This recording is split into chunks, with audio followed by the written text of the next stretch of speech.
առաջարկում ենք հանրային լայն կոնսոլիդացիա ընդդեմ այս իշխանության, որը Թուրքիայի ու Ադրբեջանի աջակցությամբ է մասնակցելու ընտրություններին եւ իրականացնելու այն օրակարգը, որը նրան թելադրում են Էրդողանը, Ալիևը, Ֆիդանը եւ մյուսները։ Այս հայտարարությունից հետո եւ համաժողովից հետո ԿՊ-ին տագնապ հայտարարվեց եւ այնտեղ մեյդան բերվեցին Թուրքիայի հետ ախպերություն անող Ռուբեն Ռուբինյանը, արդեն Նասկի մայկատրուսիկ ունեցող Վագն Ալեքսանյանը, Ծաղկաձորում առանձնատուն կառուցած Արսեն Թորոսյանը, ով ասես ով չմեն եւ մի կին ատամնատեխնիկ, հա, ու ինչու են մեղադրում իրենք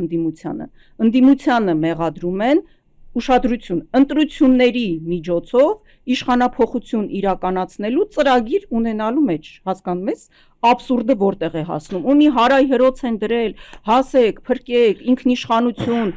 միջամտում են մեր ներքին գործերին, ոտնահարում են մեր ինքնիշխանությունը։ Ու սա ասում են այն նույն մարդիկ, ովքեր Թուրքիայի արտգործնախարար